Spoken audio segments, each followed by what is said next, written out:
சொந்த தொழில் செய்யக்கூடிய நபர்கள் சொந்த தொழில் வளர்ச்சி ஏற்படும். தனியார் துறை வேலைவாய்ப்பில் இருக்கக்கூடிய நபர்களுக்கு உங்களுக்குன்ற ஒரு நிரந்தரமான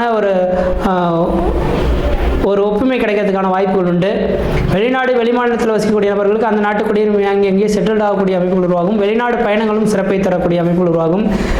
இந்த காலகட்டத்தில் உங்கள் ராசிக்கு 8ஆம் இடத்துல உங்கள் ராசிநாதனே நீர் ராசியில் போய் இருக்கிறனால பூச நட்சத்திரத்தை தான் அந்த குரு பகவான் உச்ச பெறுகிறார். அப்போ பூச நட்சத்திரத்தின் அதிபதி முருகப்பெருமானாக வரதுனால திருச்செந்தூர் முருகப்பெருமான் கோயிலுக்கு ஒரு முறை போயிட்டு வந்தீங்கன்னா உங்களோட முன்ஜென்ம கருமாக்கள் நீங்கக்கூடிய வாய்ப்புகளானது உருவாகுன்றீங்க. படிக்கக்கூடிய மாணவ செல்வங்கள் படிப்பில் வளர்ச்சியை நோக்கி எட்டுவீங்க. படிப்பில் எந்த விதத்தையும் குறைகள் இருக்காது. நல்ல ஞாபக சக்தி திறன்கள் ஏற்படுறதுக்கான வாய்ப்புகள் உண்டு. படிக்கக்கூடிய மாணவ செல்வங்கள் ஊரை விட்டு வெளிநாட்டில் போய் படிக்கக்கூடிய யோகங்கள் உருவாகும்.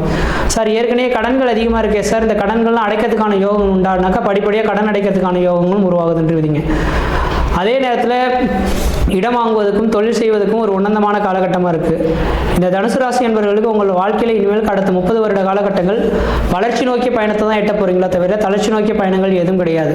அதனால் இந்த நேர காலகட்டத்திலேருந்து நீங்கள் எது வேணாலும் செய்து பாருங்கள். தொட்டது தொடங்கக்கூடிய காலகட்டங்கள், நினைச்சு சாதனை பண்ணக்கூடிய காலகட்டம் உருவாகும். முயற்சி எடுத்து பாருங்கள், கண்டிப்பாக வெற்றி பெறுவீங்கள். நன்றி, வணக்கம்.